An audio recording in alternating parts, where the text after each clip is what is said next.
Sebenarnya apa sih yang bikin sebuah negara itu kaya raya? Apakah tumpukan emasnya, pabrik-pabriknya yang super sibuk, atau justru otak dan tenaga rakyatnya? Selama ratusan tahun, pertanyaan ini tuh udah jadi pemicu debat paling panas yang ngebentuk dunia kita sekarang. Yuk kita telusuri bareng-bareng debat besar ini, dari era berburu harta karun sampai seruan revolusi. Kelihatannya simpel ya pertanyaannya. Tapi percaya deh, jawaban dari pertanyaan ini udah mengubah arah sejarah. Apakah kekayaan itu sesuatu yang harus kita timbun, sesuatu yang kita ciptakan, atau justru sesuatu yang ada di dalam diri kita, masyarakatnya? Nah, inilah inti dari perdebatan ekonomi akbar yang bakal kita bedah bareng. Oke, kita mulai ya. Coba kita mundur dulu, jauh ke abad 16. Waktu itu di Eropa, ada satu ide besar banget yang mendominasi cara orang mikir soal kekayaan. Namanya merkantilisme. Jadi kaum merkantilis ini ngelihat ekonomi dunia tuh kayak kue.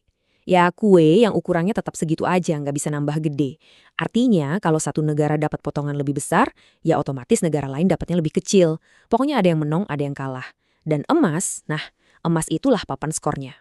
Strateginya jelas banget dan jujur aja kuat banget pada masanya. Gimana caranya?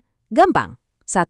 Jual barang sebanyak-banyaknya ke negara lain. 2. Beli barang sesedikit mungkin dari mereka. Dan yang paling penting nomor 3, minta bayarannya pakai emas dan perak.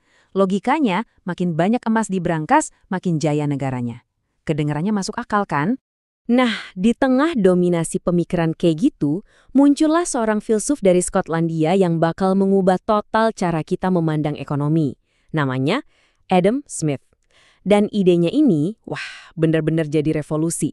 Disinilah pergeseran fundamentalnya. Kata Smith, tunggu dulu, kekayaan negara itu bukan soal tumpukan emasnya. Kekayaan sejati itu, ya, kemampuan rakyatnya untuk menghasilkan barang dan jasa. Ekonomi itu bukan lagi soal rebutan potongan kue yang ukurannya segitu-gitu aja. Tapi, gimana caranya kita bikin kue yang jauh lebih besar, jadi semua orang bisa kebagian. Dan di sini nih, ide jeniusnya muncul. Invisible hand atau tangan tak terlihat. Gini deh, kita bisa makan malam, itu kan bukan karena tukang daging atau tukang roti baik hati sama kita. Bukan, tapi karena mereka ngejar keuntungan buat diri mereka sendiri.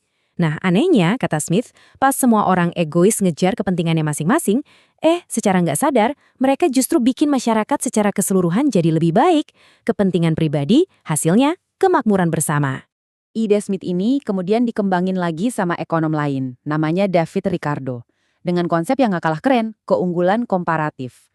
Bayangin aja, negara A jago banget bikin wall. Sementara negara B, wah jago banget nanam anggur.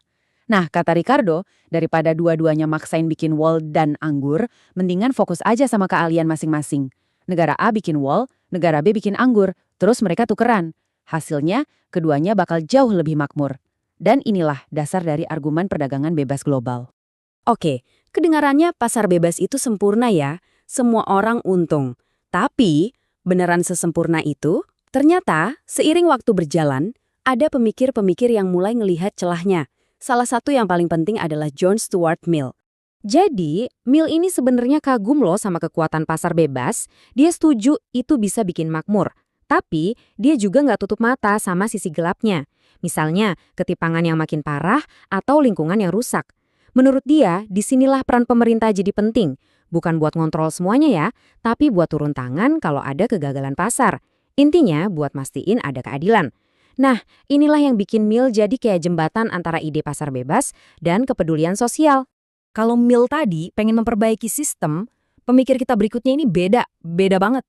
Dia nggak mau perbaiki, dia mau meruntuhkannya. Siapa lagi kalau bukan Karl Marx, yang datang dengan kritik paling pedas buat kapitalisme. Menurut Marx, di bawah kapitalisme, masyarakat itu pecah jadi dua. Cuma dua kelas yang saling berlawanan. Pertama, kaum borjuis. Ini para pemilik modal yang punya pabrik, punya tanah. Kedua, kaum proletar. Ini para pekerja yang nggak punya apa-apa selain tenaga mereka sendiri untuk dijual. Nah, konflik antara dua kelas inilah yang jadi pusat dari semua analisis Marx. Nah, ini intinya. Jadi dari mana sih keluntungan para pemilik modal itu datang? Menurut Marx, itu datang dari yang namanya nilai surplus. Gini deh, bayangin seorang pekerja dalam sehari bisa menghasilkan barang senilai katakanlah Rp100.000. tapi dia cuma dibayar upah 50.000. Nah, sisa 50.000-nya lagi kemana? Itu masuk ke kantong si pemilik modal sebagai profit. Bagi Marx, ya inilah eksploitasi, sesuatu yang udah nempel di sistem kapitalisme itu sendiri. Dan Marx ini percaya dia bisa ngeramal masa depan. Dia ngelihat sejarah itu bergerak lewat tahapan-tahapan yang jelas. Ramalannya begini. Pertama, eksploitasi bakal makin parah. Kedua, konflik kelas bakal makin memanas.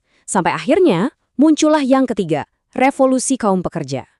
Dan setelah itu, sistemnya bakal diganti sama sosialisme, yang ujung-ujungnya akan menuju masyarakat komunis tanpa kelas.